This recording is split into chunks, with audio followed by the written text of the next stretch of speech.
자, 이렇게 해서 북콘서트가 본격적으로 시작이 되었습니다.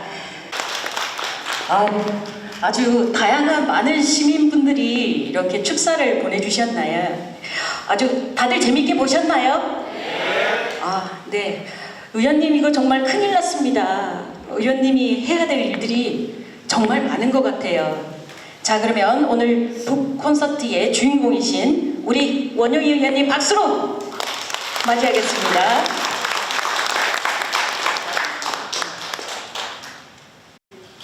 어떻게 이렇게 토크를 계속 할까요? 아니면 바로 들어갈까요? 제 얘기가. 그냥 제가 바로 얘기를 좀 들어갔다 가도록 하겠습니다. 사회자님 부담 드릴 것 같아서 지금 이 내용을 보시면 제가 제목을 정해놨던 것들이 뭐 예수님, 산타, 그리고 기본주택, 기본소득과 기본주택 이렇게 말씀드려놨는데 사실은 이제 뭐 지금 조금 있으면 이제 우리 예수님의 탄생일이 성탄절이고 또 성탄절에 산타 빠지면 뭔가 안고 빠진 찐빵 같기도 하고 그런데 예수님께서 사실은 저는 제가 대학 시절 그 성경 공부하면서 뵀던 예수님은 거의 혁명가였어요.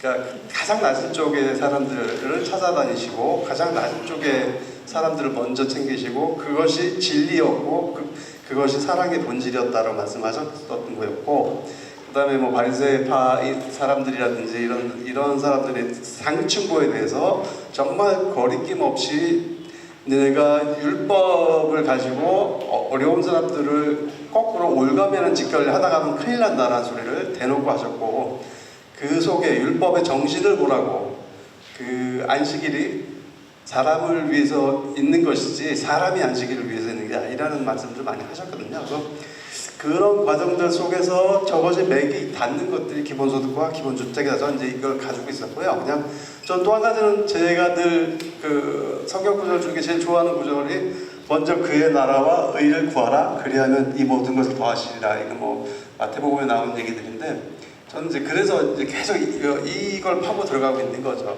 뭐 나머지 알아서 주시겠지 이러고 편하게 가고 있습니다. 그래서 이제 지금 넘겨보신 그 다음 페이지 좀 넘겨주세요. 사실 저도 이게 지금 이 책이 나온 지는 이제 3년 정도가 지났는데요.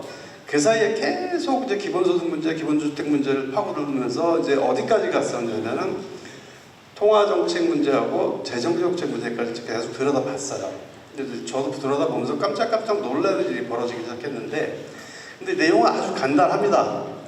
그러니까 지금 우리 요번에 그 25년도에 작년 기준으로 한 그러니까 25년 가계금융복지조사 결과를 발표를 했어요. 근데 이게 보시면은 소득 분배 지표, 소득에 대한 분배 지표 진위계수는 지금 계속 높아지고 0.32호로 가고 있고 미국이 0.39 정도 됩니다. 그렇게 되면 마피아 많아지고 뭐 무법 천주대가 가기 시작합니다. 제가 저 오른쪽 위에다 써놨는데 진위계수 4.0이면은 그때는 이제 이 통제 안 되는 사회로 가버린다는 그러니까 범죄적인 난립하고 이런 것들이 이제 대체적인 이론입니다. 우리도 그렇게 지금 만만치 않아요. 두 번째 소득 5분위 배율을 보시면 이게 소득 5분위 배율이 뭐냐면 우리가 5단계로 그 계층을 나눠서 최상층 소득 그것에 비해서 1분위는 누구냐면 최하층 20% 소득이 몇 배냐면 지금 5.78배 그 전에가 5.72배였다가 더 늘어났다는 얘기죠. 그러니까 상층은 더 많이 벌었다는 얘기예요. 그 다음에 지금 옆에 보시면 상대적 빈곤율 밑에 제가 좀 써놨죠. 간단하게 가처분 소득이 중위소득의 50% 그러니까 중위소득은 뭐냐면 우리나라 전체 국민을 1번부터 5천만 명까지 세워놓고 딱 가운데 고기를 딱 집었을 때 그 소득의 50%가 안 되는 사람들의 숫자 그러니까 이게 딱 숫자로 2,500만 1번의 소득보다 안 되는 사람의 소득 그것의 50%도 안 되는 숫자가 저렇게 늘어났어요. 그럼 이게 무슨 얘기를 하는 거냐면 지금 K자라고 제가 써놨잖아요. 그러니까 상층의 재산은 계속 늘어나고 있고 하층의 재산은 계속 나빠지고 있다는 거예요. 그러니까 가운데 중산층이 없어지고 있다는 얘기예요. 지금 이게 근데 문제는 뭐냐면 이게 지속이 되고 있다는 거예요. 근데 여기서 이제 그 다음 페이지 가기 전에 제가 이제 얘기하려는 때 벌써 분위기 저 새끼 저 좀 빨간 놈 아니야? 뭐 이렇게 생각하지 마시고 제가 이 얘기를 왜 하는 거냐면 이제 그 기준을 잘 보셔야 될 게 하나가 있습니다. 기업과 개인은 기업이나 개인은 당연히 이윤축을 해야 됩니다. 그게 자본주의 시스템이기 때문에 그 다음에 기업과 개인은 그 구성원 중에 한 명일 뿐이에요. 그런데 정부는 어때야 하나? 정부와 공공은 이 전체가 조화롭게 돌아가도록 만들어야 될 책임이 있다. 근데 우리 당도 저도 예전에 그 생각을 잘 못했었는데 차이를 구분해야 될 것 같습니다. 명확하게 일 개인이 공공적인 마인드로 사업을 하거나 이런 100% 망합니다. 그냥 그 개인이나 기업들은 자기 이익 추구를 그대로 해야 되고 그거에 대해서 누가 관리를 해야 되냐면 정부와 공공이 해야 되는 거죠. 이 소득이 늘어나니까 이 편차가 너무 커지지 않도록 또는 불리한 요건들이 발생하지 않도록 해야 된다는 것들이죠. 그 다음 페이지 넘겨주십시오. 저도 이제 이런 작업들을 보면서 깜짝 놀랐어요. 이게 뭐냐면 한국은행 통화정책 할 때 우리 맨날 뭐 한국 안에서 지금 뭐 3천조가 떠돌아다니는 현금이 4천조가 떠돌아다니는 얘기를 굉장히 많이 들으셨죠. 아니 이렇게 돈이 많다는데 왜 내 호주머니에 돈이 없는 거야? 나만 없는 거야? 아니면 모든 사람이 다 없다는 거야? 근데 왜 텔레비만 틀면 무슨 와닿지도 않는 몇 천조가 시중에 현금으로 떠돌아다닌다고 난리야. 도대체 저도 잘 이해를 안 해서 이게 도대체 무슨 시스템이야? 라고 보니까 잘 보시면 한국은행 통화정책은 한국은행이 돈을 푼다 그러잖아요. 그럼 한국은행은 저한테 돈을 푼다고 했을 때 어떤 방식으로 풀어줄까요? 빚이에요, 빚. 잘 보시면 한국은행은 일반 은행들한테 이제 채권 또는 그 일부러 빚을 줘요. 그럼 그 은행이 저리의 이자를 가지고 또 다시 일반 국민들에게 그 빚을 또 나눠주는 거죠. 거기서 차익을 또 그 은행은 먹는 거고 또 한편으로는 자산가들로부터 예금 받은 걸로 또 예대 마진도 먹고 은행은 그러면서 그러면 잘 보십시오. 이 대출을 누구한테 줄까요? 주로? 저 같은 급여 별로 없고 뭐 이렇게 잘 줄까요? 안 줘요. 주로 누구한테 갈까요? 1번이 대기업한테 가요. 자산이 많은 또 신용도가 높을 수밖에 없는 대기업한테 가고 기업으로 따지면 대기업, 중견기업 수준으로 갑니다. 물론 공공기업, 공기관들은 당연히 이제 예산에서 편제를 받으니까 별도로 치고요. 그 다음에 또 한 가지 개인 측면으로 보면 어때요? 일단 공무원, 신용도 제일 높아요. 그러니까 이분들 많이 받아가죠. 개인들 중에서. 그 다음에 공기업 종사자, 그 다음에 금융기관 근무자, 그 다음에 대기업 종사자, 그리고 중견기업까지 또 잘 노조가 있는 중견기업 특히 여기 그러니까 이 정도는 어느 정도 이게 돌아가는 기업들에 거기 다니시는 분들은 대출이 잘 나와요. 이게 뭐예요? 통화정책 갖고 분배를 할 수가 없다는 얘기예요. 그 다음에 돈을 풀었다는 얘기들은 다 뭐냐면 근데 우리 이상한 얘기들 하시죠. 가끔씩 경제 그 패널들 나와갖고 얘기할 때 보면 지난번에 우리 그 13조 풀었을 때 뭐죠? 쿠폰, 소비 쿠폰 그거 가지고 아니 가뜩이나 시장에 3천조가 돌아다니고 넘쳐갖고 하는데 13조씩이나 또 현금을 풀면 어떻게 되라는 거야? 그럼 결국 그 돈 가지고 또 무슨 결국 물가 상승률 올라가고 또 뭐 집값 올라가고 이렇게 되는 거 아니야? 그러니까 하면 안 돼. 이런 식으로 얘기를 했었어요. 근데 잘 보시면 통화와 정책에서 아주 어려운 힘없는 개인들에게 직접적으로 통화를 지원하는 거는 그거밖에 없어요. 지금 제가 말씀드렸어요. 은행권을 통해서 대출을 주는 것들은 절대 일반 서민들한테 안 와요. 집담보 하지 않으면 집담보 대출 빼고는 잘 안 줘요. 되게 그 대출을 잘 주는 사람들은 여기 계시는 분들 종사자들인데 이분들이 우리나라 사회에서 약 15% 내외예요. 전체 인구의 가족까지 다 합쳐서 이분들이 전체 한 15% 내외예요. 그러니까 지금 통화정책에서 가장 향유하고 계시는 분들은 누구라고요? 여기 15% 20%예요. 그러니까 이분들이 지금 사실은 그 강남에도 뭐 집을 살 수 있는 여력이 있는 거고 대출이 잘 되니까 무슨 얘기인지 아시겠죠? 그래서 이 문제가 지금 심각하다. 근데 시스템 자체가 그러니까 이거는 자본주의 시스템에서 이거는 그 있는 사람들 구조로 먼저 줄 수밖에 없는 구조다. 자, 그러면 이거는 아무리 생각해봐도 저도 그런 통화량 조절을 가지고 이자율이라든지 뭐 이런 거 가지고 돈을 풀었다 죄었다를 해서 이걸 가지고 통화량 정책을 펼치는 게 한국은행입니다. 그러면 이제 그 정부는 어떨까 한번 보자고요. 정부는 이걸 갖고 재정 정책을 펴야 되는데 먼저 수입부터 말씀드릴게요. 이 얘기를 잘 안 해요. 직접세가 55% 정도 되고요. 실제로 간접세가 약 45% 정도 돼요. 이 얘기를 왜 하는 거냐면 직접세는 주로 어떤 분들이 내냐면 여기 이분들이 주로 많이 내요. 중하위층에 있는 분들은 되게 그 우리 13월에 그 월급이 있죠. 그거 해가지고 다시 다 돌려받아요. 웬만큼은 중하위 계층들은 직장 다녀도 그걸 다시 짜면서 돌려받으세요. 그러니까 되게 이제 직접세 내는 비율은 작아요. 그런데 우리 가끔씩 그 어떤 사이트나 뭐 이런 것들 보면 세금 많이 내는 뭐 그런 분들이 회사가 뭐 우리나라를 떠나버리면 어떡해요? 뭐 이런 얘기 많이 하잖아요. 근데 보이지 않는 게 뭐냐면 간접세예요. 그러니까 우리가 먹고 쓰는 것에 다 붙어 있어요. 우리 이게 자본주의 사회는 숨 쉴 때마다 돈이 필요하고 그 다음에 어디 움직이면 돈이에요 다. 근데 거기 또 세금까지 다 붙어 있어요. 우리 집 담배세, 주세, 그 다음에 기름값에 붙어 있죠. 또 뭐 각종 물가에 뭐 붙어 있어요. 부가가치세 붙어 있죠. 그러니까 움직이면서 이렇게 숨 쉬는데 전부 세금 붙어 있어요. 그럼 어떤 일이 벌어지는 거예요? 자동적으로 내고 있는 거예요. 그럼 저 간접세 45%는 누가 더 많이 내요? 저기서 거의 90% 포션을 차지하는 건 누가 내는 돈일까요? 중하층 서민들이 내는 돈이에요. 인구수가 80% 90% 가까이 되기 85% 이상 되기 때문에 그렇겠죠?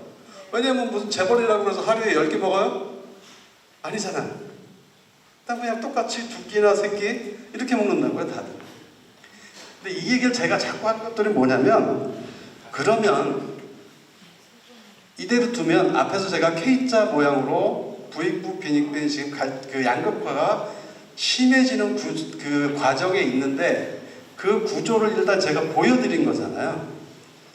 그래서 아까 그 금융정책, 통화정책으로는 근데 이 격차를 줄이기가 되게 어렵다라는 말씀을 드렸고 그럼 재정정책이라도 해야 되는데 그래서 부처별로 예산을 한번 다 봅니다. 그러니까 저는 이제 뭐 고양시 의원, 경기도 의원 하면서 이제 그 예산집을 다뤄봤을 때 나타나는 현상들인데 전체를 보기보다는 하여튼 이렇게 작은 것들만 보여줘요. 공무원들이 일부러 메인스트림 그래서 빼고 다. 어제도 그 이재명 대통령 저 인천공항공사 보고하는 거 보니까 뉴스 나온 게 메인스트림을 싹 빼고 그 아주 특이한 작은 것들만 보고하다 또 깨졌잖아요. 이제 공무원들이 실제로 그래요. 근데 한번 들어가 보면 어떤 일이 오냐면 내년 본 예산이 728조인데 여기 R&D 35조, 뭐 국방비 66조, 또 뭐 AI 10.1조, 근데 농촌 기본소득 1,703억 원 단위 자체가 달라요.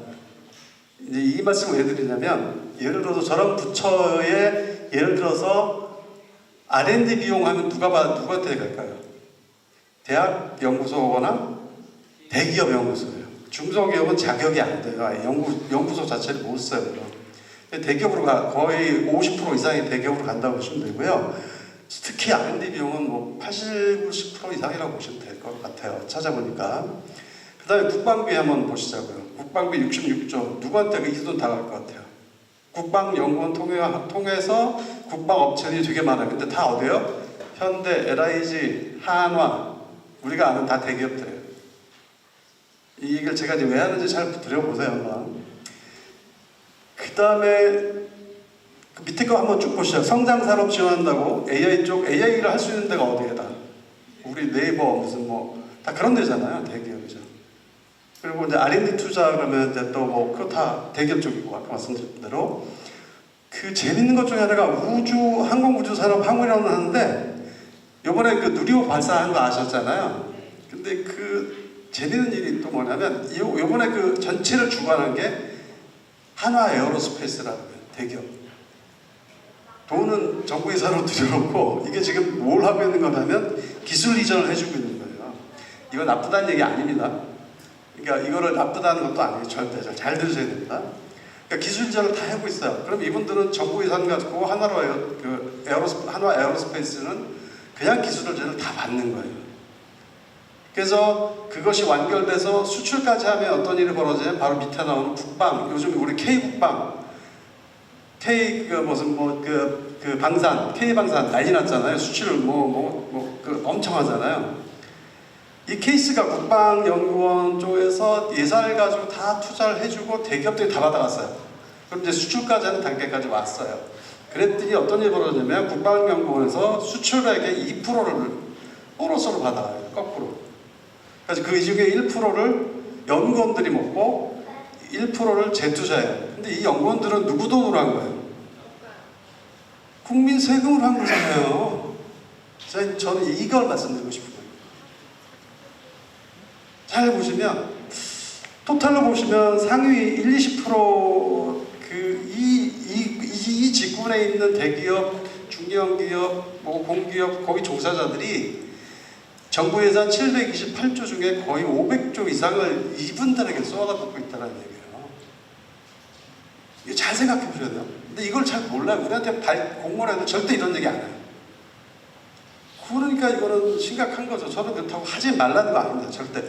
국방부 국방부리 방위산업 키우지 말라는 거 아니고 절대 하지 말라는 게 아니죠. 대신 한 가지 뭐냐면 왜 일반 80-90% 되는 국민들이 예산을 저렇게 간접세를 통해서 나 충분히 납세를 하고 있는데 대접받는 건 이렇게 푸대접일 수밖에 없을까? 그러고서 보면 의료계, 경영계, 상식 노동계 이쪽들은 뻑하면 파업하죠. 이번에 또 서울 지하철 공기업 노조도 또 파업하고 또 끊임없이 올리잖아요. 근데 거기서 비정규직 하라는 건 자기들이 비정규직을 같이 또 올리자 이런 얘기 해요? 안 하잖아요. 그냥 따로 비정규직 노조 만들어 니들끼리 싸워서 타내고 알아서 해결해. 우리는 우리대로 좋은 노조의 길을 그냥 갈래. 이러잖아요. 야, 이건 좀 아니다. 이제 이 구조를 밝혀주고 싶은 거예요. 좀 알려주고. 야, 세금은 사실은 반을 이상을 똑같이 내고 있어, 지금. 그럼 여기 70-80%가 계속 너무 힘들어지고 있는데, 그러면 계속해서 1-20%만 좋아지는 거 양극화가 계속되면 어떤 일이 벌어질까, 앞으로. 다음 페이지 한번 볼게요. 이게 지금 보건복지부 예산도 이렇다니까요. 보건복지부 예산, 지금 토탈 보시면 올해 내정과 편성된 게 137조 6천억 정도 돼 있잖아요.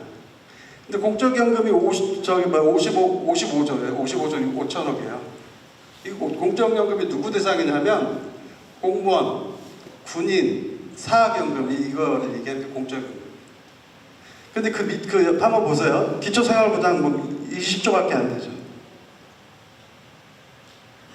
그러니까 이 공무원연금, 공적연금을 받는 분들이 얼마나 될까요? 숫자적으로.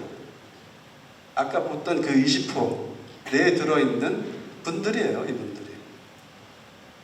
그러니까 심지어 보건복지부 예산마저 이렇다고요. 더더군다나 보건의료 건강보험 쪽 예산은 누가 다 받아갈까요? 바이오 기업, 병원, 의사 이쪽이 다 결국은 그쪽들 주머니로 들어가게 돼 있습니다. 그러니까 최종적으로 사이트에서 받아주는 것들. 근데 저는 이거 나쁘다는 얘기가 계속 아니라는 거죠. 그럼 우리는 어떻게 해야 될까? 그러니까 이건 양극화가 계속 일어나는 구조일 수밖에 없다라는 거죠. 그래서 저는 좀 포션만 좀 조금씩만 좀 높여주자. 직접적으로 중하층 서민들에게 지급되는 지원되는 금액대를 좀 포션만 좀 높여주자. 조금씩만. 갑작스럽게 높일 수 없다. 그건 물론 혁명해야 되잖아요. 그건 원치 않는 거고 더 절대로 바람직한 일이 아니죠. 근데 여기에 또 한국은행 총재라는 분이 얼마 전에 이런 얘기를 하더라고요. 2030년에 가면 이제 우리나라가 성장의 한계에 온대요. 그래서 그걸 대비해야겠대. 근데 가장 큰 게 뭐냐면 인구 소멸이 가장 큰 원인이래요. 그럼 인구 소멸이 왜 일어나고 있는 거예요? 그 원인이 뭘까요? 아예 원인 한국은행 총재라는 분이 그거에 대한 원인 분석하고 대책을 찾으려고 하는 게 아니고 그렇게 오는 거 쓰나미처럼 오는 건 어쩔 수 없으니 경제가 살아날 방법, 나머지 그래도 20%가 먹고 살 수 있는 방법으로 먹거리를 찾아라, 이 사인을 보낸 거예요. 우리는 지금 할 수 없이 망해간다. 성장률 떨어져 간다. 새로운 먹거리 산업을 빨리 찾아라. 그러니까 어쨌건 이재명 대통령이 그래서 AI 지금 그쪽에 계속 쏟아붓겠다고 하시고 계시잖아요. 성장률으로. 저는 좋다라는 거죠. 근데 이게 한번 보시자고요. 이게 또 한 가지 되게 재밌는 게 수출 쪽하고 내수에 기대서 먹고 사는 조직이 되어버렸어요. 어느 날 보니까. 되게 이 상층의 20%들이 뭐 어떤 분들이냐면 수출 대기업들을 밀어준 쪽이에요. 근데 지금 환율 난리 났잖아요. 이제 1,500원 가까이 돼가고 있고, 저는 근데 궁금해요. 사실은. 환율이 800원, 제가 기억나는 것들은 저 어렸을 때 600원서부터 꾸준히 올라왔거든요, 환율이. 근데 이게 어떤 때는 뭐 우리 저 IMF 때는 뭐 2천까지 갔지만 그건 이제 사고고 예외적인 케이스고, 또 뭐 2008년 뭐 리만 브러더스 사태 때도 또 확 올라갔다 또 이건 아주 극히 일부적인 상황인데, 계속 1,200원대에서 1,300원대를 가는데 환율 당국이 내버려 두고 있더라고요. 근데 이게 문제가 뭐냐면 한꺼번에 빨리 올라갔으면 환율 조작국으로 분명히 미국에서 제동이 들어왔을 거예요. 근데 이게 서서히 계속 올라요. 이러면서 저거 왜 안 되는데 저거 왜 저러지? 왜 제가 안 된다고 생각할까요? 환율이 올라가서 1,200원이던 게 1,300원이 되면 수출하는 기업들은 정말 좋아요. 왜냐면 같은 1달러 팔아가지고 들어온 돈이 1,200원 들어오던 게 1,300원 들어오니까. 근데 대다수 우리 국민들 80, 90% 내수 산업에 기대 먹고 사는 사람들은 어때요? 수입에 의존해서 우리 지금 쓰고 있는 것 중에 중국 메이드 인 차이나 아닌 거 있나요 지금? 그거 아니면 우리 사실 못 살아요. 지금 입고 계신 옷서부터 아마도 메이드 인 차이나 없는 거 없을 정도로 굉장히 저렴한 것들을 지금 해야 되는데, 환율이 올라가면 수입이 물가가 비싸질 수밖에 없겠죠. 1,200원을 사오던 거 1,300원 주고 사와야 되니까 어쩔 수 없이 그 물가가 올라가잖아요. 그럼 좋은 일은 누가 좋은 거죠? 근데 왜 저걸 내버려 두고 있지? 최근에 이제 드디어 환율이 1,500원 넘치면 터진다. 그러니까 이제 유튜버들 뭐 경제 유튜버 이런 분들이 뭐 대한민국 이제 망했다. 무슨 뭐 빨리 돈 꺼내 갖고 자산에 투자해야 된다. 어떤 사람 그러니까 망한다. 이제 내년에 진짜로 망하니까 자산 오히려 거꾸로 현금을 보유하고 있어야 된다. 별소리를 다 해요. 그랬더니 그 중에 한 분이 그 중앙 기재부 금융 관련 업무했던 그 모 대학 교수가 얘기를 하더라고요. 1,500원 안 갑니다. 지금도 저기 다 확인했습니다. 그리고 환율 그 사고 파는 실제 현장에서 각 은행에 그 환 딜러들이 있어요. 그래가지고 정부 기관이 나섰다는 거예요. 환 딜러들한테. 야씨, 왜 이렇게 비싸게 팔어? 그래서 드디어 이제 들어갔대요. 이제 관리 들어갔대요. 이 관리를 왜 이제 들어가죠? 전 이해가 안 되는 거죠. 왜 이랬을까? 이 관리들이. 그래서 전 사실은 그런 부분에서 흔히 스카이 나왔다라고 하는 그 엘리트들, 그 우리 중앙부처 공무원에 대해서 심각한 문제가 있구나, 이거 진짜. 물론 저도 연대 나왔지만 어느 날 제가 지금 집안을 속에서 그 연대 색깔을 다 빼고 있습니다. 뭐 하여튼 뭐 연대 나왔다는 건 맞아요. 다 좀 이거 안 된다. 이런 식으로 하게 되면 결국 다시 15% 20%의 국민들을 위한 정책이 돼버리고, 이건 끊임없이 양극화 쪽으로 아주 속도는 조금 느려질 수 있지만 계속 양극화가 벌어지겠다, 이 생각을 하고 있는 거죠. 그러면 정부 정책은 다시 이 양극화를 줄이고 좀 저출산을 다시 좀 행복한 사회를 만들어야 되잖아요. 그래서 제가 고민을 해왔던 것들이 이제쯤 되니까 이래서 이 기본소득이 필요하겠구나, 그 다음에 또 기본주택이 필요하겠구나. 너무 우리 지금 집 때문에 난리 났잖아요. 그래서 제가 이제 천착을 하게 된 거고. 여러분 다시 한번 큰 박수 부탁드립니다. 계속 더 듣고 싶네요. 네, 정말 감미로운 공연이었습니다. 자, 이제 원영희 의원님과 함께 기본소득에 관한 이야기를 들어보도록 하겠습니다. 저 의원님, 최근 우리는 추석 명절 전까지 이렇게 기본소득의 민생회복 소비 쿠폰이라고 하죠. 그것을 전 국민이 받았습니다. 물론 2차에는 소득 상위 10%는 빼고 전 국민의 90%에게 지급이 되었습니다만, 이로 인해서 기본소득 정책이 다시금 전 국민 사이에서 재조명되었던 것 같습니다. 그런데 의원님, 이 민생회복 소비 쿠폰도 기본소득이 맞는 거죠? 맞습니다. 그 기본소득 중에 일종입니다. 아, 네. 의원님께서는 그 2017년에 첫 번째 저서였던 4차 산업혁명과 기본소득을 통해서 기본소득의 개념과 종류 그리고 실험 사례 등을 설명을 하셨고요. 안타까운 그 송파 세모녀 사건을 통해서 기본복지제도의 그 한계와 만개를 위한 필요성 등을 제시했었습니다.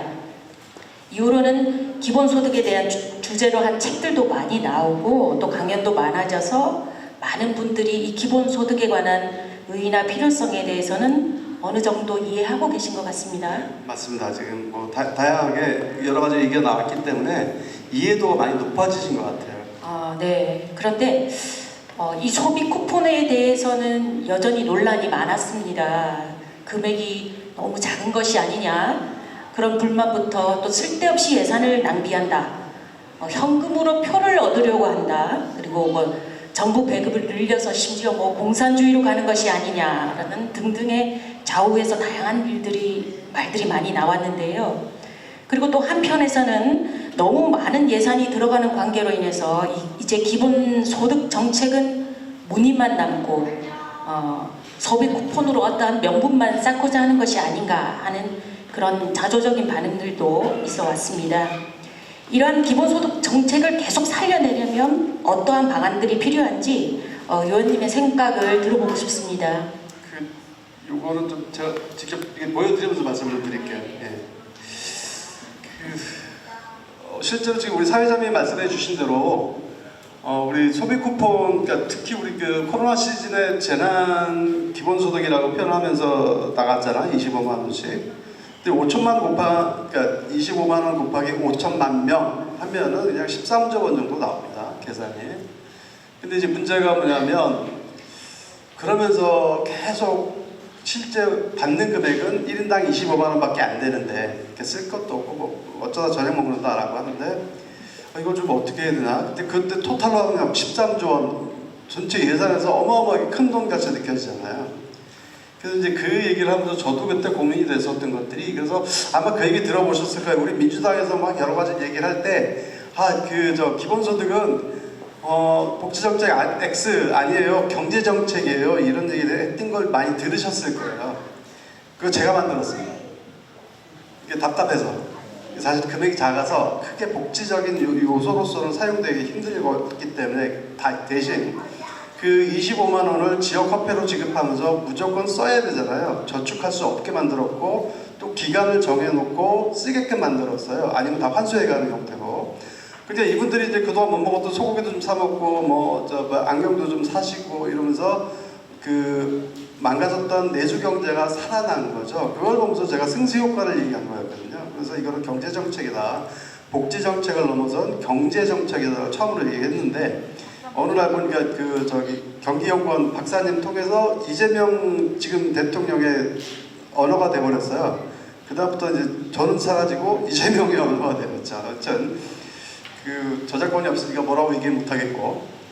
근데 보시면 중요한 것들은 그러면서 계속 그 경제 전문가들이라고 하시는 분 또 뭐냐면, 그래 봐야 뭐 13조 이렇게 개별적으로 나눠줘 봐야 그렇게 뭐 경제의 마중물밖에 안 된다. 그러니까 이제 본격적으로 뉴딜 같은 이제 본격적인 그 시중에 돈을 푸는 사업을 해야 된다. 그게 우리 김대중 대통령 때는 IT 고속도로 놓는다고 그때 IT 산업에 엄청 돈을 예산을 뿌렸었고요. 그러면서 뭔가를 해야 된다고 하고 있잖아요, 계속. 근데 저는 이제 이것들도 고민이었던 거죠. 그래서 실제로 한번 보십시오. 내년도 이재명 정부 예산에서 기본소득 말이 사라졌어요. 그럼 남은 거 뭐냐면 농어촌 기본소득, 저기 보시면 1,703억 원, 단위가 다르죠. 하다못해 그 25만 원씩 주던 것마저도 내년 예산가 사라졌어요. 근데 아까 제가 무슨 설명을 드렸죠? 그러니까 재정정책에서 13조 원이 그렇게 큰 게 아니다라는 말씀을 계속 드렸던 거잖아요. 그 거의 728조 중에 500조 이상이 대기업한테 돌아갔다. 대기업과 중견기업들에게 그 실제로 수입으로 들어간다. 그러면 13조가 큰 돈일까 아닐까라고 생각했을 때. 그 다음에 아까 제가 그 말씀 드렸죠. 그 통화정책 얘기하면서 한국은행이 금융기관을 통해서 돈을 채무로 또는 뭐 국채 형태로, 채무 형태로 뿌렸을 때 돌아가는 것들은 결국 상층의 20%, 공무원, 공기업, 대기업, 중견기업 이런 분들에게만 돈이 간다. 그러면 나머지 80% 지금 내수에 기대해서 먹고 사는 분들이 받아갈 돈은 어디 있을까요? 그나마 지금 아까 제가 보여드렸던 거 보건복지부 예산 보면 그 생활 수급비 받으시는 분들 예산조차도 20조밖에 안 돼요. 얼마나 많은 것, 거의 합의 20%는 다 그러니까 10% 내외 밑으로 받으시는데, 그러면 약 10% 정도 이하라고 했을 때 그 수급비를 받는 분들이 몇 명이 될까요? 뭐 5천만 계산해서 단순 계산하면 500만 원 정도 되시는 거 아니에요. 근데 이제 이런 포션에서 기본소득으로 13조 큰 금액 아니다. 이 얘기를 제가 계속 하고 싶었던 거예요. 이 얘기를 계속 하고 싶었던 거고, 큰 금액이 아니고 이것이 경제적으로 미치는 영향으로 봤을 때, 왜냐하면 저축을 못 하잖아요. 지역 화폐로 바로 쓰게 만드니까. 그러면 경제적 효과도 굉장히 크다라는 것들을 인정을 해요. 경제 관료들도.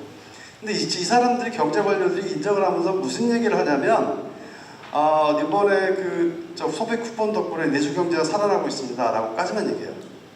그게 예를 들면 거의 90% 이상 그러니까 예를 들어서 경제 성장 효과가 뭐 100% 정도 났는데 그 중에 80%가 이 소비 쿠폰의 영향으로 실제 전체 GDP의 몇십조 원이 커졌습니다. 그러니까 이거 지금 13조 원 버어갖고 적어도 무슨 뭐 50조 원 효과가 났어요. 100조 원 효과가 났어요. 이런 식으로 숫자를 발표를 안 합니다.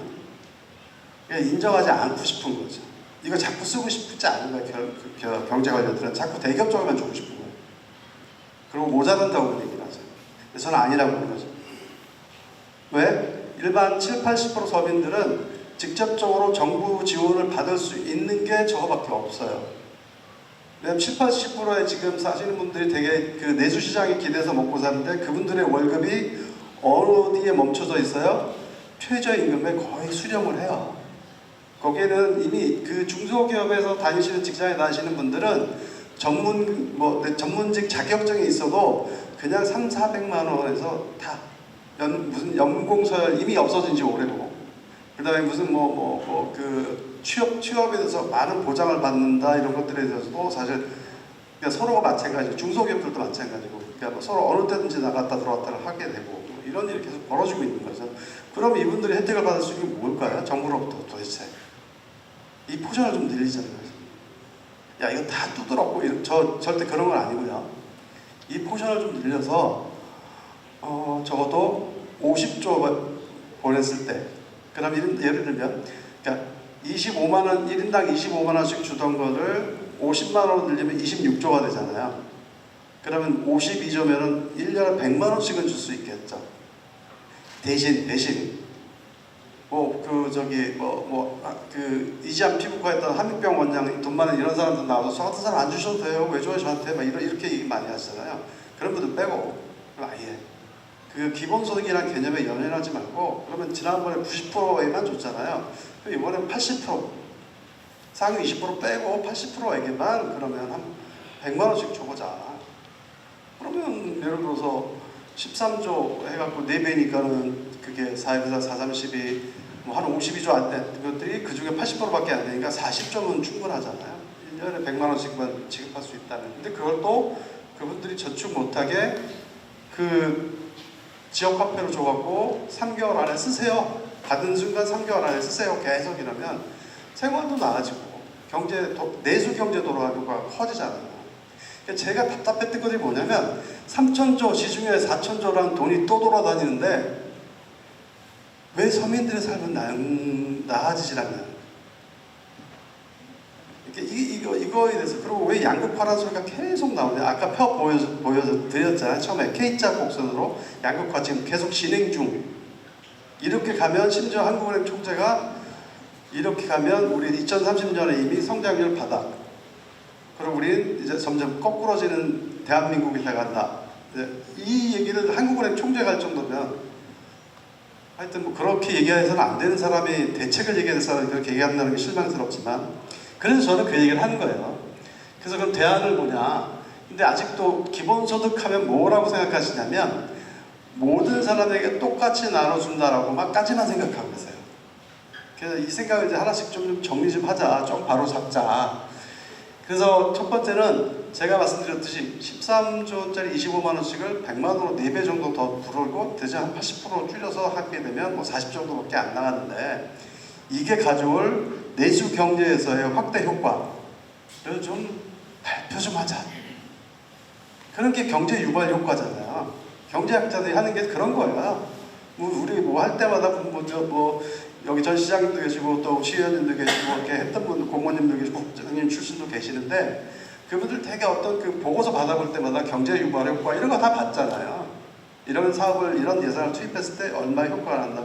왜 이걸 경제 유발 효과를 왜 연구를 안 하냐고요. 왜 발표를 안 하냐고요. 이걸 해야 된다고 저는 생각하고요. 그래서 이거를 어떤 일이 있어도 제가 내년에 어떤 자리로 갈지 모르겠지만 가면 이걸 하겠다라는 거죠.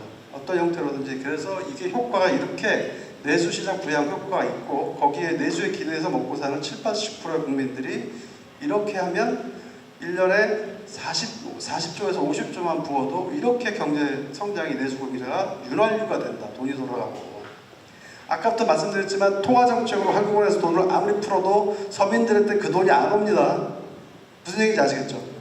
정부에서 예산을 슈퍼 예산이라고 728조라고 올려놔도 서민들한테는 오는 돈은 얼마 없다라는 거예요. 1300, 그것도 노후청 기본소득은 우리 해당도 없어요. 지금 우리 지역이 아니에요. 무슨 얘기인지 아시겠죠? 그 일반 서민들한테 줄 수 있는 자금들을 좀 기본소득을 이제 제대로 하고 근데 경제 효과 이러하니 할만 해도 돼라는 것들을 좀 전문가라는 사람들의 손을 빌어서 발표를 하자라는 겁니다. 그 다음에 이제 또 하나는 뭐냐면 지금 노인 인구 점점 늘어나고 있잖아요. 노인 기초연금도 이제 조금씩 늘어나고 있거든요. 저는 이것도 방법 중에 하나라고 생각을 해요. 지금 이제 물론 그 소득 하위 50%까지만 드리고 있는 걸로 알고 있는데 이렇게 그 생애 주기별 맞춰서 노인 인구 먼저 연금 숫자를 좀 확대해 가는 것도 방법이다. 좋은 방법이다. 이런 것들도 하고 그다음에 뭐 지금 청소년 아동기 점점 늘려나가는 것도 저는 방법이라고 생각하고 있고요. 그리고 또 뭐 계속 연금 형태로 계속 지급된다면 저는 괜찮다고 봅니다. 그다음에 그 농어촌 기본소득은 요거 말 나온 게 제가 그 이재명 대통령이 경기도지사 하던 시절에 농민 기본소득을 추진하셨어요. 그러니까 제가 농민 기본소득 안 된다고 대놓고 기자회견하고 그랬어요. 근데 농어촌 기본소득은 바로 오케이. 이건 동그라미. 이유가 있었던 거죠. 농민 기본소득은 농민한테만 주자는 거예요. 그럼 다른 직업군과 대별될 수밖에 없잖아요. 그 다른 직업 갖고 있는 분들은 화가 날까요? 아니면 박수 쳐줄까요? 이거는 이재명 대통령이 지금 이재명 경기도지사님이 무덤을 파고 있는 짓이다. 이거 하면 안 된다. 근데 농어촌 기본소득은 이게 다른 건 뭐냐면 특정 지역을 정해놓고 거기에 사시는 분들에게는 다 주자라는 거예요. 그러니까 지금 인구 소멸 지역, 우리 흔히 여기 수도권이 고향이지 않으신 분들, 지방이 고향이신 분들은 대개 고향이 지금 인구 소멸권에 계시는 분들이 많잖아요. 조금 있으면 뭐 사라진다더라. 그러니까 이거는 충분히 명분도 획득하고 이거는 바운더리를 나눠서 그 안에 사시는 분들께는 다 주자는 거기 때문에 이건 충분히 설득력도 있고 누가 반대할 사람이 없습니다. 더더군다나 지금 인구 소멸 지역 같은 경우는 그래서 그렇게 하자는 거였고요. 일단 지방 균형 발전도 같이 필요해서 그렇다고 말씀드리는 거고 그 다음에 두 번째 대안으로는 이 얘기를 좀 계속 아까부터 제가 세 번째 하는 건지도 모르겠어요. 결국 우리 728조 예산 거의 대부분 3분의 2 이상을 누가 가져간다고요? 대기업 쪽에 뿌려지고 있다는 거예요. 이 얘기를 좀 알려야 돼요. 그러면 13조가 큰 돈이 아니라는 것들, 이 지금 구조 자체가 70~80% 국민들에게 직접적으로 가는 돈이 13조밖에 없다?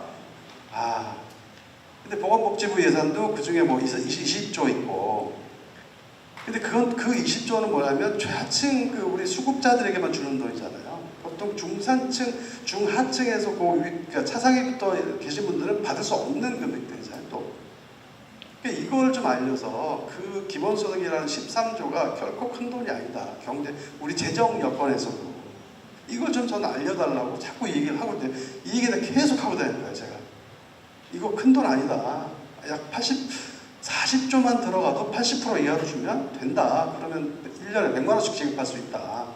이 얘기를 저는 이제 계속 하고 할 테고, 근데 여러분들이 그걸 좀 이해를 해주셨으면 좋겠어요. 그래서 실제로 차지하는 포션을, 우리 전체 예산에서 차지하는 포션을 궁극적으로 상위 20%에게 500조 이상이 몰려가는 돈들을 좀 70~80% 대다수 서민들에게 더 많은 돈이 올 수 있게 좀 하자는 거죠. 그래서 그래야 내수 경제가 살잖아요. 여기 다 내수에 기대 먹고 살아. 70~80%다 내수예요. 우리 고양시 가보시면 점점점 뭐만 늘어나요? 일반 상가 다 죽어나가자 빠지고 지금 요양원들, 노인시설만 늘어나고 있잖아요. 계속 인류 같이 늙어가면서 도시도 늙고 사람도 늙고 산업도 그렇게 가고 있어요. 지금. 그러니까 이 부분에서 그러면 여기다 활력을 집어넣으려면 정부가 줘야죠. 13조 들어보시니까 껌값이죠. 아니 그 많은 대기업들 전부 500조, 550조 풀어주면서 우리한테는 왜 그것도 국민의 70~80% 대다수인데 이분들한테는 13조 푸는 거 갖고 그렇게 난리거든요. 이 얘기를 제가 계속 하고 싶은 거예요. 그래서 늘려야 된다. 계속 늘려가야 된다. 이 얘기를 하고 싶은 거고, 그 다음에 한편으로 이제 펀드를 조성하자. 제가 아까 그 국방과학연구원 얘기했잖아요. 아니 왜 그걸 왜 연구원들만 받아가? 그 연구원들도 월급 받고 정부 세금으로 월급 받은 사람들 아니에요? 개발비 다 투자해갖고. 그래갖고 그 업체한테 기술 이전, 그 주로 대기업들 현대 롯데 무슨 뭐 LIG 뭐 장갑차 만들고 뭐 비행기 만들고 뭐 하나 에어로스페이스 비행기 만드는데 기술 다 넘겨주고 그 사람들이 어쨌건 좀 싸게 납품을 했대요, 대한민국 정부한테는. 근데 그게 얼마나 싸게 납품했는지는 모르겠지만, 그래서 수출한 것에 대한 것들은 좀 인센티브를 가져오겠다고 해서 2%를 뺏어왔답니다. 그 수출한 거 2%를 뺏어와갖고 1%는 연구원들한테 나눠준다 그랬더니 그 서로 소송하고 난리가 났대. 지가 자기 개인 더 가지고 가겠다고. 몇백억 단위니까 그냥. 1인이 가지고 갈 수 있는 게 몇십억 단위고, 그러니까 연구원들 사이에서 서로 소송하고 뭐 이거 직급제로 그 나눌 거냐, 또 아니면 똑같이 그냥 뭐 인당으로 자를 거냐 난리가 났답니다. 그리고 1%는 연구개발에 재투자하겠다고 하는데, 근데 세금은 누가 냈는데? 아까 그래도 직접세, 간접세 얘기를 제가 했잖아요. 근데 이거를 그러면 좋아. 그러면 그 수출에서 벌어들인 금액들을 그러면 2%에서 아니면 2.5%나 3% 좀 걷자. 그리고 1% 정도는 그래 지금 기존의 연구원들 애쓰셨으니까 1% 가져가시고 1% 재투자하시고 1% 정도는 국민들한테 기본소득을 위해서 기금으로 적립 좀 하자. 저 이러고 싶은 거죠. 자, 그럼 500조 이상, 거의 600조 가까이를 대기업들이 다 가져가서 쓰고 자기들 그 배불리고 있는데, 여기서 좀 우리 예전에 그 좀돌이 운동했던 거 그 경상도 쪽에서 그래서 새마을금고가 생겼다, 신협인가 새마을금고가 뭐 생겼다는 그런 설화가 있더라고요. 일화가 있었는데, 그러니까 그 좀돌이 운동이 뭐냐면 아시잖아요. 이렇게 조금씩 떠내서 해놨다가 그걸 자본화 시켜가지고 새마을 뭐 신협도 만들고 했다라는. 아니 그거 좀 만들면 되죠. 각 예산에서 좀 1%씩이라도 이제 성공한 기업들한테 확약을 맺고 이래들이 받아간 거예요. 또 수출 성공했으면 2% 정도 뭐 이렇게 매출액이 1% 정도만이라도 계속 해서 이걸 대다수 국민들에게 돌려주자. 그러면 별도의 그 매해 세우는 예산에 별도로 이것들 기금할 수 있잖아요. 근데 의외로 많습니다. 이렇게 점돌이를 할 수 있는 부처별 예산이 엄청나게 많습니다.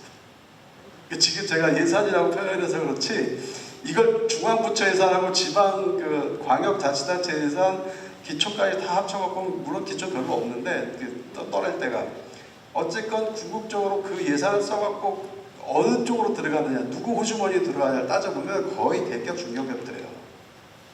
이런 분들의 것들, 세 번째는 또 어떤 기업들이 있냐면 전통적으로 독점 기업들이 있어요. 알고 계신 분들 안 계시죠? 이거 대대손손 그 대물림해서 가져가는 기업들이 꽤 많습니다. 우리나라에 안 보이게. 그 중에 하나가 뭐냐면 도시가스 업체예요. 도시가스 업체 지역별로 구분돼 있어요.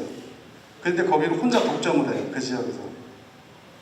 거기는 그냥 땅 줍고 헤엄치는 장사예요. 거기다 가스공사에서 대량으로 들어오면 이게 분배 받아가지고 그냥 넣어주고 계속 카운트가 들어와요. 돈이. 안 되면 가서 딱 짜내면 돼. 그냥 끓으면 돼. 근데 도시가스 잘리면 어떻게 돼요? 우리 못 살잖아요. 이런 것도 있고, 농수산물시장 지금 뭐 공판장 하시는 그거 다 사기업이에요. 그것도 독점. 거기는 농민이 돈을 벌든 소비자가 돈을 벌든 또 누가 손해를 벌든 상관이 없어. 거기는 그냥 중간 거래에 대한 이익률만 가져가면 돼. 그러니까 그런 거는 사실 공공이 접수를 했어야죠. 근데 제가 알기로는 박정희 정부 때 이렇게 하나씩 주느라고 그랬던 것들인데 이거 이외에도 굉장히 독점적인 사업을 조용히 그래서 상장도 안 해요. 그런 회사들은. 그러니까 주식시장에서 절대 상장도 안 해요. 이런 게 되게 많아요. 그러면 좀 내야죠. 찾아내서 좀 광고 국민들한테 알리고 좀 하자고요. 좀 내게. 그다음에 또 한 가지 대놓고 하면 의사 선생님들은 왜 자기들만 먹고 살겠다 그러죠? 왜 꼭 정부하고만 1대1로 보건복지하고만 얘기하겠다 그러죠? 그분들이 수입으로 가져가는 건보재정, 그다음에 의료보호재정 그거 다 누가 낸 거예요? 국민들이 낸 거잖아요. 저는 거꾸로 이렇게 해야 된다고 봅니다. 그래서 이분들은 늘 귀족이어야 된다는, 이분들은 일생을 귀족으로 살아야 된다는, 품위 유지를 해야 된다는 얘기를 애둘러서 표시하더라고요. 그분들은 굉장히 오랫동안 공부하는데 투여했고, 그래서 저도 공부하는데 오래 투여는 했습니다. 근데 그렇게 주장하진 않아요. 나만 먹어야 된다, 나만 귀족이어야 된다, 그러고 싶지는 않고요. 그래서 그 협상 대상자가 당연히 전 국민이 돼야죠. 전 국민 대표로서 나와서 얘기를 해야 되고, 거기에 대해서 압박도 넣고, 심지어 예를 들어서 끝까지 저렇게 의료계가 반대한다? 당연히 국민투표를 해서라도 정리를 해버려야죠. 이제 이런 부분들이죠. 근데 그렇게 했을 때 기금으로 들어올 때가 되게 많아요. 사실 따져보면. 그렇게 해서 흘러들어가는 것들에 대해서 좀 기금으로 해서 좀 서민층들이 살 수 있는 좀 직접적으로 수입이 생기는. 지금 아까 환율 얘기 제가 그냥 한 게 아니에요. 지금 1,500원 가면 그 얘기를 텔레비에서 많이 하죠. 모든 물가는 오르는데 내 월급만 안 올라. 이 얘기 다 하시잖아요. 그게 그거잖아요. 환율이 계속 뛰어서 인플레이션이 생기면 다른 물가들은 다 올라가는데 월급이 제일 뒤늦게 실제로 그래요. 또 이자율이 낮아지면서 돈이 많이 풀렸다? 세상에 대한민국에 돈이 그렇게 많이 돌아다니는데 그러니까 또 인플레이션이 올라갔다? 물가가 올라가고 먹는 게 올라가고 시장 가격이 비쌌다? 돈이 많이 풀려서 그렇다? 돈이 많이 공급됐으니 당연히 물가가 올라간다 이 얘기를 많이 하잖아요. 근데 왜 내 임금은 안 올라가냐? 그게 다 그 이유예요. 거기에 그 배경에 같이 깔려 있는 거라 그냥. 그러면 지금 70~80% 서민들은 간접세를 통해서 세금을 또박또박 같이 내고 있으면서 자기 권리를 못 찾아가는 거예요. 포션을 늘려야 되겠다. 근데 뭘로? 기본소득이라는 우리는 편대가 있어요. 주장할 수 있는. 저는 이거는 해달라고 요청하는 게 아니고 이건 70~80% 서민들이 가져가야 될 권리라는 거죠. 그만큼의 세금을 냈기 때문에 못 찾아먹고 있는 거다 이거는. 적어도 제가 이걸 그동안 자료를 책 쓰면서 또 그 다음 책 쓰고 나서 발표에 무슨 유튜브 그 자료를 만들면서 느낀 것들은 뭐냐면 이거는 국민들 대다수 중하층 서민들이 못 찾아먹고 있는 거다. 뺏기고 있는 거다. 그러니 포션을 천천히라도 이 주장을 계속하면서 올려가야 된다. 그러니까 그 중에서 성공해서 20% 계층 상승을 하는 건 개인들의 몫이에요. 각 개별 기업들의 몫이고. 그렇지만 정부는 이 양극화가 더 하지 않게, 더 늘어나지 않게끔 막아주고 그래야 다음도 있어요. 아까 하는 총재 얘기를 제가 괜히 한 거 아니라는 거 아시겠죠? 지금처럼 이렇게 저출산까지 해서 이 양극화를 계속하면 하는 총재 같은 엘리트들도 알고 있는 거예요. 대한민국의 미래 없다라는 거. 계속 경제 성장 안 되고 한국 대한민국 경제 찌그러들 수밖에 없다는 것들도 본인들도 알아요. 그러면 이제 막아야죠. 다 좋은 쪽으로 가야죠. 그럼 천천히라도 지금 7~80% 주머니가 두둑해져야 이 경제도 성장하고 한다는 것들을 보여줘야죠. 그리고 주장하고. 근데 전문가라는 경제 전문가라고 나오는 사람들이 이런 얘기를 하나도 안 해요. 그래서 제가 하게 됐습니다. 무지하게 반복적으로. 고맙습니다. 그다음에 나머지는 지금 계속 얘기가 드렸고요. 그다음 이어서 그냥 기본주택까지 말씀 좀 드릴게요. 이걸 또 중간에 끊고 하는 것보다 이거 마무리 짓는 게 그다음 마지막 공연 이제 질의응답 할 거 있으면 하시고 마지막 공연 보고 폐막하는 걸로 하는 게 좋을 것 같습니다. 다음 페이지 좀 넘겨주세요. 이제 이 주택 문제를 왜 제가 꼽았냐면, 그러니까 중하층 서민들의 가게에서 일단 수입이 되는 게 되게 근로소득밖에 없잖아요. 그럼 근로소득을 늘려줄 수 있는 것들이 정부가 늘려줄 수 있는 게 기본소득이라면, 일단 나머지는 이제 비용을 다 좀 너무 많아서 쓸 게 없다고 그러잖아요. 월급이 통장을 스쳐 지나간다고 그러잖아요. 통장에서.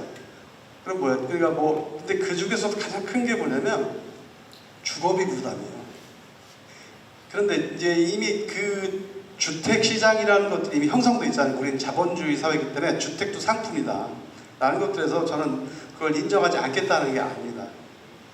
주택 시장은 그러면 비용을 줄여줘야 되는데, 이 주택 시장에서 강남 3군이 요새 말씀 많이 하시는 무슨 한강 벨트인 해가지고 그 집을 살 수 있는 사람들은 누구예요?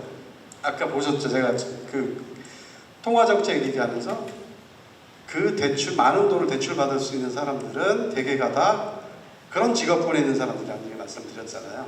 자산가이든가. 그러면 이제 어떻게 해야 될까요? 우리는 기존 주택시장 보면, 그래서 이번에 이재명 대통령이 하신 게 6월달에 한 게 대출 규제. 이제 그 10억 이하부터는 무조건 6억 원 이하. 그 금액이 더 커도 안 돼. 무조건 6억 원만 대출해. 라고 막았잖아요. 그랬더니 어떤 일이 벌어졌어요. 일단 뚝 멈췄어요. 대출 받고 그러니까 예를 들어서 40억짜리 아파트 살 때 뭐 32억, 33억, 35억 이렇게 대출을 해서 있었거든요. 그걸 막아버리니까 멈췄죠. 근데 그 다음부터 또 부글부글 끓어서 그 다음 단계로 9월 달에 또 이제 공급하겠다고 얘기했잖아요. 그랬더니 그 다 시장이 보통 사람들 그러니까 투자와 투기를 저는 사실 여기 구분할 필요가 없다고 보는데, 그런 분들은 또 우습게 보시더라고요. 저 공급 안 된다 어차피. 그래서 여전히 그 부동산 주택의 수요와 공급 얘기를 또 하세요. 근데 잘 보시면 아시겠지만 그 말씀드리고 싶은 건, 그 건설사나 시행사가 주택을 민간에서 공급할 때는 어떤 때냐면, 공급이 부족해서 값이 오른다는 애드벌론이 막 떠갖고 사람들이 마음이 급해지기 시작할 때 그때 공급합니다. 무슨 얘기냐면, 공급이 없기 때문에 가격이 올라가는 게 아니고, 이게 우리나라 이건 주택시장이 투기시장이라는 그 서울 수도권의 시장이 투기시장이라는 일을 정확히 말씀드리는 게, 이게 뭐냐면 그냥 무슨 주택 정책이 아니에요. 그냥 투기시장이에요. 그러니까 경제학자들은 순진하게 무슨 자기가 똑똑한 척하고 수요 공급이 못 따라오니까 부족해서 주택값이 올라간다고 얘기하잖아요. 아닌 거죠. 바람이 일어나서 와, 공급이 부족하대. 그러니까 이거 집값 올라갔대. 그럼 빨리 사야겠네. 조급해지는 마음이 형성되는 그 시기가 돼서 일단이 주고받고 사고팔고를 할 때 그때 공급한다라는 거야. 건설사와 시행사들. 그걸 보고. 그러면 경제학자들이라고 얘기하는 그 수요 공급론을 얘기하는 사람들 뭐 오겠어요? 결국 건설사와 시행사의 이익을 대변하는 사람들인 거예요. 그 붐을 조성하려고 하는 거죠. 그 붐이 안 되면 건설사, 시행사 절대로 안 들어옵니다. 분양 안 합니다. 잘못 들어왔다가 와, 지금 붐이 일어났어가지고 그때 분양했는데 그 분양 붐이 3년이나 2년 뒤에 꺼져버리면 그 회사 망해요, 다시. 마이너스 피 얹어지기 시작하고. 그러니까 계속 그 수요 공급론을 얘기하는 학자들, 전문가라고 하시는 분들 보시면, 그분들은 어쨌건 뭐가 결속이 되어 있는지 모르지만 그 시행사와 건설사의 그 앞잡이라고 보시면 돼요. 그러니까 그렇게 분위기 띄워놓고 그런 다음에 이제 공급이 들어가거든요. 그러니까 수요 공급론이 안 맞아요. 우리 대한민국 특히 서울과 수도권에서. 그러니까 일반적인 경제적인 그 재화나 상품으로서의 그런 수준이 아니라는 거죠. 이미 투기판이 됐기 때문에. 그래서 저는 그것을 너무 하지 말았으면 좋겠는데, 또 한 가지는 이제 자꾸 공공주택, 그러니까 공공주택이라고 하는데 이상한 게 있었어요. 공공분양이 있어요. 공공임대가 있고. 공공분양이 어떠냐면 분양가 상한제를 주로 많이 적용을 해요. 그러니까 그러니까 그 부동산 쪽에서 얘기하는 전문가들하고 얘기하는 분들은 뭐라고 얘기하냐면, 부동산에서 공공분양하는 것들을 잡아라, 그래야 차익이 생긴다, 이렇게 얘기를 해요. 자꾸. 맞아요, 실제로. 그 LH가 그렇게 해왔어요, 계속. 그러다 보니까 경기도시공사, 무슨 인천도시공사, 서울도시공사 다 따라하고 있어요. 그 나물의 그 밥이라고 보시면 돼요. 그 내용을 가서 제가 들어가 보니까. 그럼 임대주택은 어떻게 짓느냐? 그 사업을 하고 수익에 남은 찌끄러기로 임대주택 숫자를 낮춰요. 그러니까 땅값 싼 데다가 이제 남는 땅에다가 이제 지어요. 그러니까 숫자가 항상 뭐냐면 5% 미만이 더 한참 낮아요. 그 다음 집계도 잘 안 돼요. 임대주택 숫자는. 그러니까 보통 선진국들이 전체 주거 가구 수의 10% 정도를 공공이 직접 그걸 한대요. 그러니까 그 수준, 일단 우리나라 전통적으로 자가 비율이 대개 6대4예요. 자가가 60이고 40%가 임대예요, 주로. 근데 이게 왜 자꾸 이렇게, 그러니까 뭐 주택 전체적으로 보면 주택 보급률 100%가 넘었는데도 왜 임대가 40%냐면 새로운 젊은 층들이 나오면서 새로운 가구 수가 생겨나는 거죠. 기존에 계시던 분들은 이제 또, 근데 이 지구에 보면 1가구 2주택도 있고 3주택 가지신 분들도 있고 뭐 이러잖아요. 그러니까 1가구 2주택, 1가구 3주택을 저는 뭐 나무랄 게 없다고 봐요. 왜? 공공이 한 일을 안 했잖아요. 공공이 임대주택 안 주니까, 그리고 자꾸 시장에 맡겨놓고, 그럼 그 얘기는 뭐겠어요? 1가구 2주택자, 1가구 3주택자가 있어야 임대 물건이 나오죠. 그렇잖아요. 그러니까 이거는 정부가 했어야 될 일을, 또는 지방자치단체들이 했어야 될 일을 안 하니까 이게 임대 시장까지 형성이 돼버리잖아요. 그러니까 주택시장에서 주택을 사고 팔고 뿐만이 아니고 전월세라는 시장이 형성돼 버린 거예요. 이거를 정부가 했었으면 제어라도 할 수 있죠. 제어가 안 돼서 한번 바람 타면, 근데 문재인 정부 때 그래가지고 바람 타면서 어떤 일이 벌어졌어요? 집값 올라가니까 당연히 전세값 따라오려고, 또 어떤 데는 전세값이 집값을 밀어 올리잖아요. 그러다 보면 또 월세로 가려고도 하고, 또 특히 저번에 전세 사기, 빌라도 하도 많이 전세 사기 당하면서 월세로 이제 오잖아요. 근데 이게 다 어디서 원인을 찾아요? 잘 들어보세요. 전문가라고 나와서 유튜브나 방송에 나와서 떠드는 분들 보면 자꾸 이걸 시장 안에서 시장의 메커니즘으로 풀려고 그래요. 안 풀리죠. 이거는 전 김현미 장관 얘기했듯이 주택은 하룻밤새 찍어낼 수 있는 상품이 아니에요. 이건 수십 년씩 걸리는 거예요. 준비만 해도 5년에서 10년씩 걸리고. 그러면 어차피 그거 안 되는데, 그거를 자꾸 뭐 경제적 논리로, 시장 논리로 풀겠다? 아니면 이미 투기판이 돼버렸어요. 그럼 누가 뭘 해줘야 될까요? 공공이 임대주택을 공급을 했었어야지. 적어도 20%. 이게 정의당 주장이었다고 하더라고요. 한 10년 전에. 보통 민주당은 10%까지만 해도 맞춰라, 문재인 정부도 맞춰라 했는데, 근데 이게 지금 정부 뭐 청와대 차원에서 이렇게 10% 맞춰라, 뭐 20% 맞춰라 하면 숫자만 맞춰요. 실무현 파트에서는 5년짜리, 10년짜리, 제가 말하는 5년짜리, 10년짜리 뭐 있어요. 여기 다 써있죠. 보면 뭐 영구임대주택, 행복주택 뭐 이런 거 오른쪽에 보시면 다 써있잖아요. 저거 다 팔아먹잖아요. 그 다음에 계획하고 있는 것까지 다 집어넣어갖고 우리 저 10% 채웠어요. 이런데요, 보통. 이거 문재인 청와대에 있었던 김수현 수석인가 그 양반이 쓴 책을 보면 그게 딱 나옵니다. 10%, 저는 제가 보기에는 5%도 안 되는 거예요. 그런데 정확한 수치마저 지금 확보도 안 되고 있고. 그런데 이제 그 논리가 뭐냐면 LH나 경기도시공사 관계자 만나면 똑같은 얘기를 해요.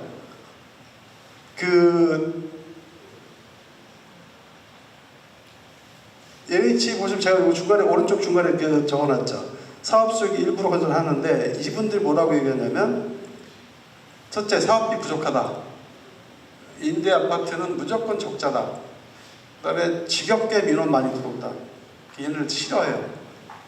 근데 싫어하는 정도가 아니고 그 사람들의 마인드 머릿속에 뭐가 있냐면 임대 아파트 사는 사람들을 사람 취급을 잘 안 해요. 그러니까 생각 자체가 안 가는 거야. 이런 바보 같은 지역인데. 그러니까 자기들 뭐냐면 얘네들은 또 공기업이기 때문에 공기업 경영 성과 평가를 받아요. 그러니까 수익이 나야 돼. 장부상으로. 빚이 많으면 왜 빚이 많아졌냐라고 또 질타를 받을까 봐서 수익을 내기 위해서 많은 노력을 해요. 근데 사실 우리가 세금 내면서 그거 수익 내라고 주는 건 아니잖아요. 많은 집이 필요한 사람들에게 집을 주라고 그건 당연히 적자일 수밖에 없죠. 임대 아파트 싸게 공급하면 더 많은 돈으로 가야 되는 거고, 아니 그래서 세금 걷는 거잖아요. 그래서 세금 걷어서 그거 메꿔주는 거잖아요. 나. 아니 누가 벌어서 너네들 보고 돈 벌어갖고 그거 하래? 정부 보고 우리가 언제 야 너네 저기 임대 아파트 지으려면 그 어디 수익 남겨갖고 그거 지으래? 아 그런 적 없어요. 그런데 그렇게 하더라는 거죠. 그러니까 숫자가 항상 펑크가 나요. 아주 작아. 그럼 어떤 일이 벌어지냐?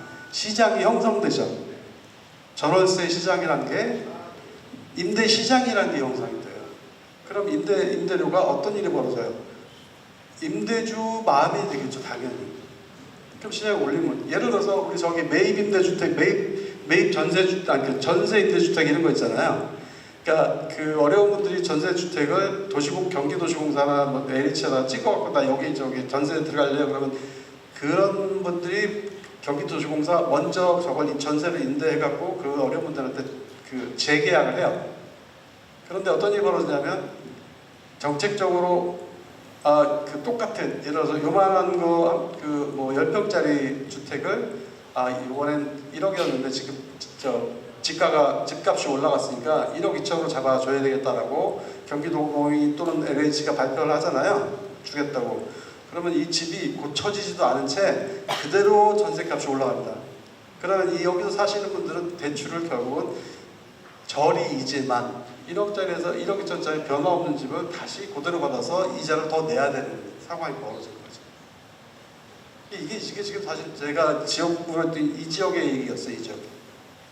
여기 이제 재개 바른다고 다 한꺼번에 이슈에 내보냈는데 여기 사시는 그 서민들 70~80% 이하의 서민들은 정말 답답한 거예요. 분쟁 생기고 이제 막 이런 거죠. 근데 사실 거기 또 임대주고 이제 다가구 같은 거 뭐 2, 3층짜리 하나 갖고 계신 분들은 또 연로하시는 그거 임대 줘갖고 월세로 또 생활을 하셔야 되잖아요. 이분들도 답답하신 거고. 근데 이게 점점 월세도 못 낼 상황이 되는 일들이 실제로 이쪽 동네에서 많이 벌어졌어요. 그러니까 나중에 어떤 일까지 벌어지냐면 집을 안 고쳐줘. 그냥 좀 싸게. 그러니까 거긴 더 악순환인데 월세가 더 싸지고 임대료가 싸지니까 그 얘기 뭐냐면 집이 계속 헐어요. 수리가 안 되니까.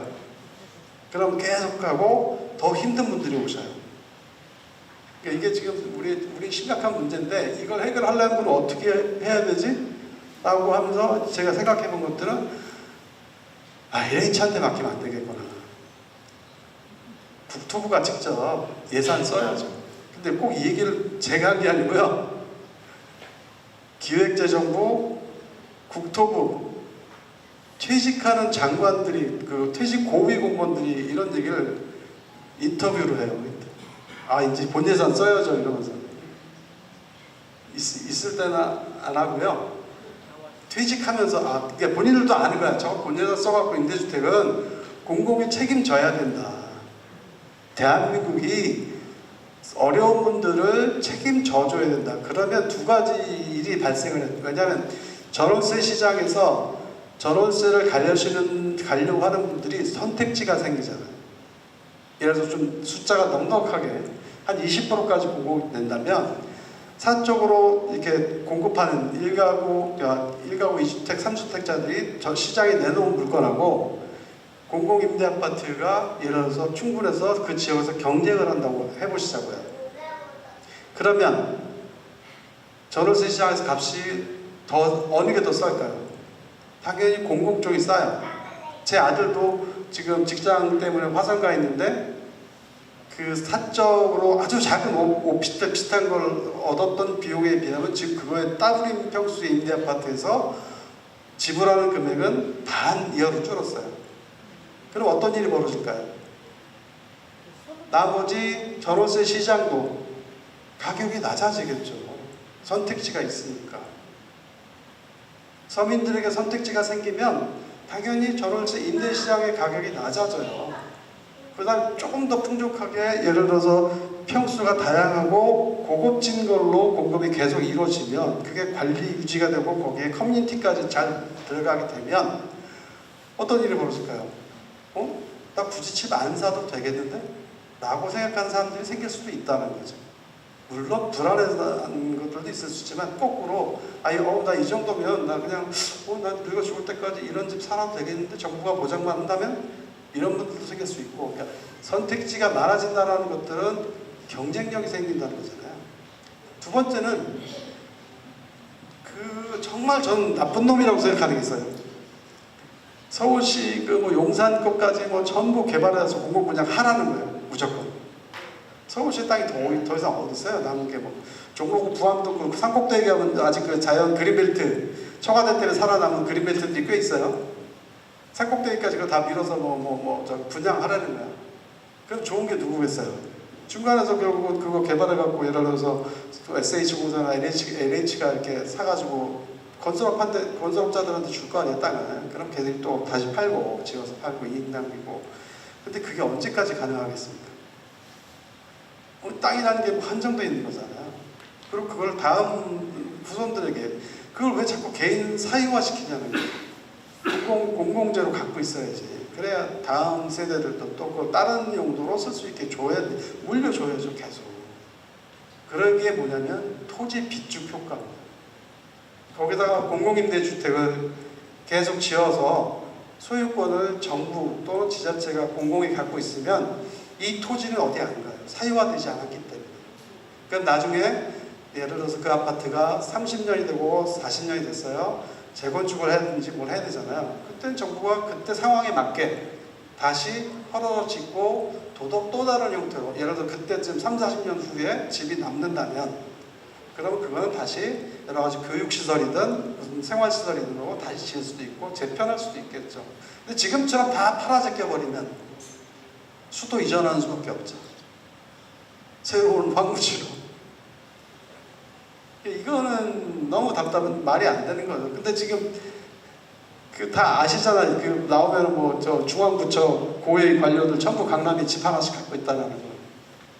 그것도 이제는 1가구 1주택, 2주택 못하게 하니까는 나는 새 살면서 좋은 거는 다 새 주고 갭 투자라는 얘기를 하고 있잖아요. 자, 세 번째, 이재명 정부의 세 번째 대책이 뭐였어요? 11.15 대책. 그 대책이 토지거래 허가제로 묶은 거잖아요. 그래서 여기서 잘 보셔야 될 게, 이거 할 때마다 허가를 받아야 돼요? 이러면서 짜증나고, 우리가 이런 얘기 안 하는데 사실 잘 하신 거예요. 풍선 효과가 있었어요. 그때 그것 때문에 김현미 장관 지금까지도 얼굴 못 들고 다니잖아요. 문재인 정부 때 여기 지정하면 옆으로 튀어나오고 그래서 거기 지정하면 또 옆으로 튀어나오고 올라가고 그것 때문에 한꺼번에 지정을 했다는 것들을 말씀드릴 수 있고요. 근데 사실은 가장 중요한 타겟이 뭐였을까요? 거기에 실거주 의무를 부과했어요. 토지거래 허가제가 들어가면 심사할 때 너 이거 지금 실거주 할 거야 안 할 거야 물어요. 실거주 안 할 거예요. 그럼 못 사. 이렇게 허가 안 해. 이제 이 얘기인 거죠. 그게 이제 갭투자입니다. 갭투자가 뭔지 아시죠? 다들. 그러니까 40억짜리 아파트 전세가 지금 25억, 30억 들어왔다가 난 10억만 내면 돼. 근데 아파트 값이 앞으로 10억이 더 들 것 같아. 그러면 10억 넣어놓고 10억 더 해갖고 팔고 나면 난 갑자기 앉아서 몇 년, 2, 3년 사이에 10억 차익 볼 수 있어. 그러니까 아까부터 제가 이미 투기판이 됐다라는 것들에 대해서 저도 이걸 나쁘다고 얘기할 수는 없어요. 어차피 자본주의 사회에서 모든 것이 시장화된다는 것들에 대해서 막을 수는 없는 거고 부작용이 있는 만큼 또 장점도 또 있는 건 사실입니다. 계속 성장하는 있고 그러니까 인간의 욕심 때문에 자본주의 사회는 성장을 해요. 근데 그것이 제어가 안 되면 공멸하는 일이 벌어진다는 거죠. 다 같이 주는 일이 한 방에 갈 수도 있다는 것들, 지금처럼 양극화가 계속 된다면. 그래서 지금 제가 말씀드리고 싶었던 것들은 이제 정말 공공임대를 정부의 본 예산으로 적어도 전체 가구 수의 20% 정도는 공급을 하자라고 자꾸 말씀드려요. 그때 이번에 또 어떤 일을 하냐면 민간 지원, 아니 공공 지원 민간 임대 아파트라는 거예요. 이거 10년 뒤에 팔아요. 다 시장으로 돌아간다. 답답한 거죠. 이렇게 보면서. 그러니까 아니 왜 저럴까. 그러니까 지금 중앙부처에 있는 엘리트들 공무원들이 이 서민들의 삶에 관심이 없는 거예요. 저는 이제는 명확히 느끼겠더라고요. 경기도 위원하면서 경기도에도 고시 출신 공무원들이 있어요. 5급 고시 출신 공무원들. 이 친구들은 저기 업계에 들어가 있는 그 풀매김이 달라요. 일단 의원들 알기를 우습게 알고, 그리고 뭐 지들 대답하고 싶은 것만 하고, 그러다 이제 저한테 걸리고 혼을 내주는 경우도 있는데, 하여튼 저는 그게 문제라고 보는데, 이 친구들이 지금 서민들의 삶에 대해서 관심이 별로, 그러니까 자기 삶에만 이제 관심이 있는 거죠. 이게 지금 정치로 가야 되고, 그래서 충분히 저는 예를 들면 그런 거예요.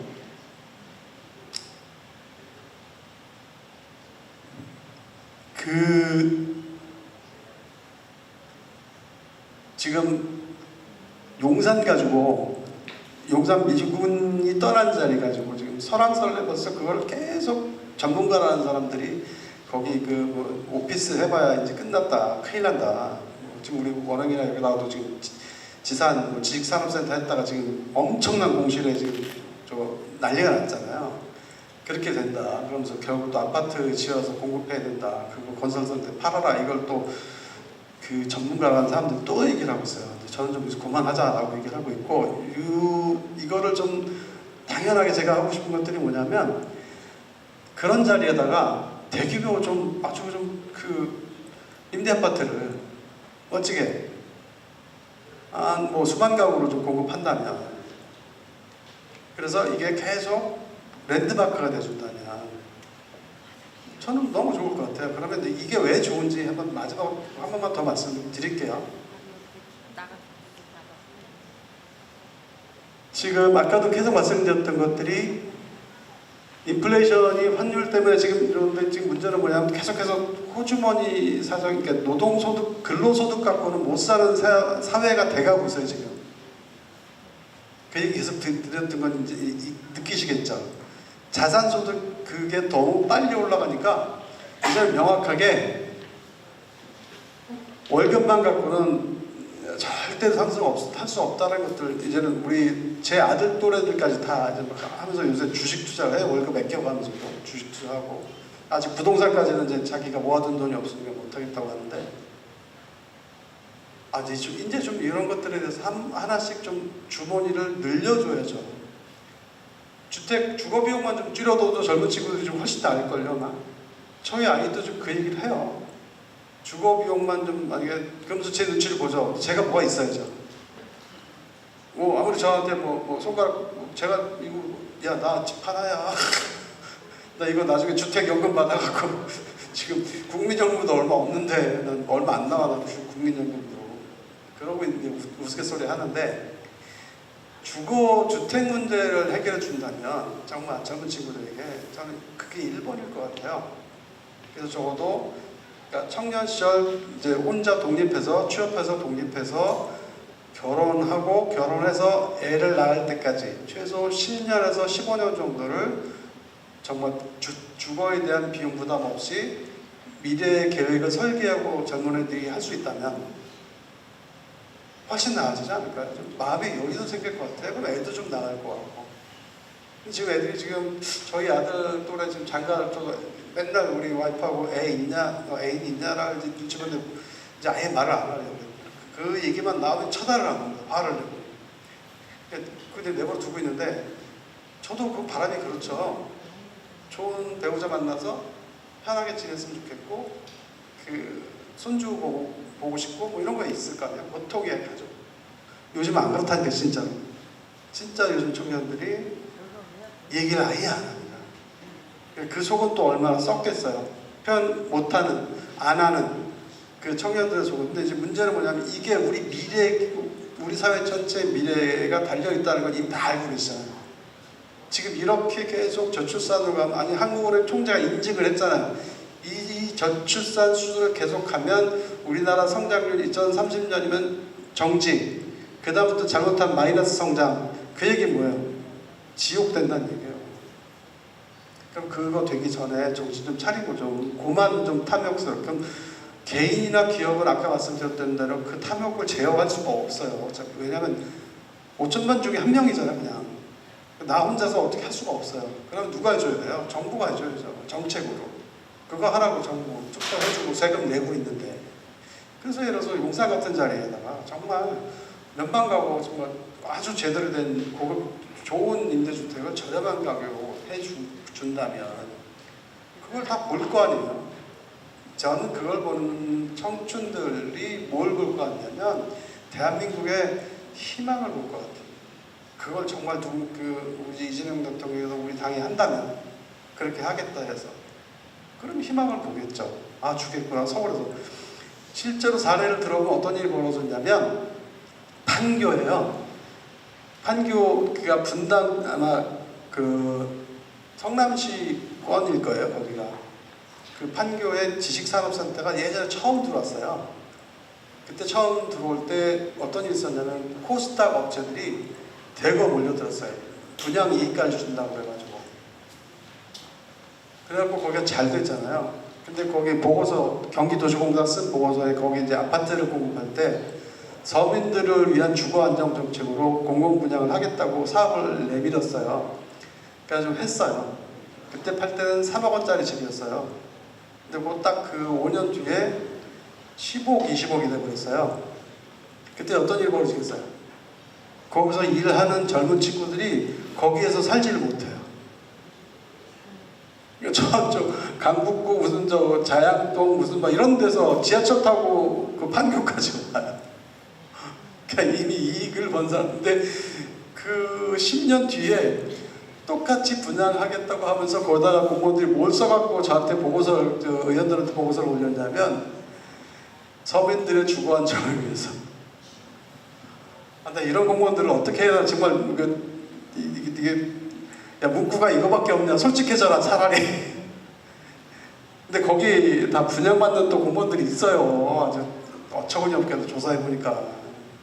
그래서 하여튼 이건 제가 그냥 푸념을 하는 소리고, 마무리 짓자면 이제 아무도 지금 계속 이번에 지금 12월 달에 110만 호 더 공급한다고 지금 발표를 하겠대요. 그 중에서 지금 우리